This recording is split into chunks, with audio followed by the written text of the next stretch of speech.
Hey guys, it's Danny. It's finally Tuesday again. I know you're all excited because Tuesday is the best day of the week. This week's video topic is how to, and even though I am highly trained in many areas of the art world, I'm using today to show you how to paint watercolor. Now you're gonna need a couple of materials in order to paint with watercolor. One thing you need is a fancy art looking flower type flowy shirt, a canvas for your art, painting supplies, a beret, and a mustache because everybody knows that painters are French, duh.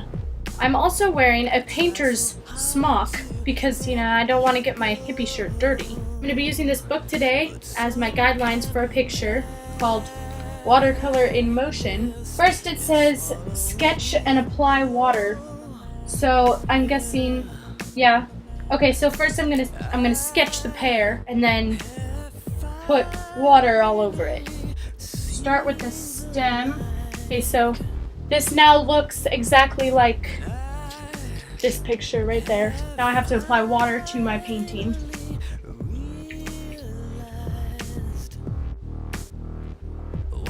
Okay, now it's spilling. Now it says apply color using a synthetic blend of yellow and gold. Some other words I don't recognize. I don't see any yellow and gold in here, just yellow. So this is around the edges.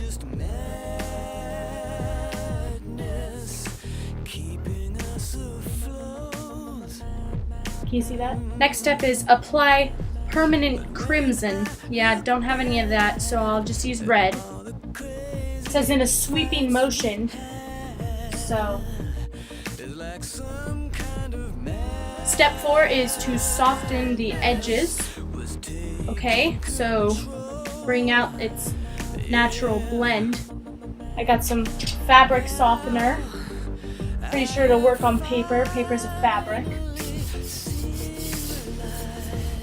I think it's blending nicely.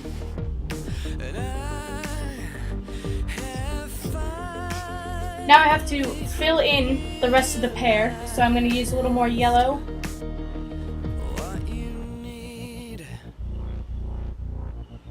I ran out of yellow, so hold on. It won't mix well without the blending like this. If you're really skilled at this kind of stuff, you can use 2 brushes at one time and just kind of dip and then... Now then it says to apply a second coat, but I feel that real art is the best in its prime. So I'm not going to do the second coat. Right here it says to draw the stem, and then you can add some specks to make it interesting. Here it says to draw some contrast colors, and they suggest indigo or ultramarine, but I think they're drawing an eggplant because they got hungry and they needed more than just a pear. So this is what the final product will look like. It says to get creative, but to know when to stop. I obviously knew when to stop. I mean, right after I drew my leaves, it was just perfect. I felt the eggplant over here needed some leaves too, and a stem. They didn't draw that in the book, but every great artist has their individual flair, and mine happens to be leaves. That was your watercolor tutorial. I hope you came away from this experience a better and more mature artist.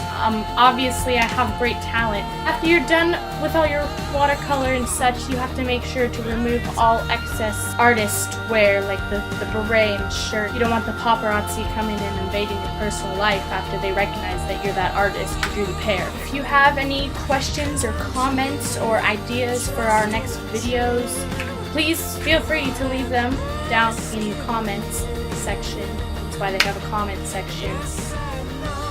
Twitter. But we don't have a Twitter account yet, so make sure you subscribe to our channel, and I'll be here next Tuesday. This has been Life as We Know It with Danny, and we'll see you next week.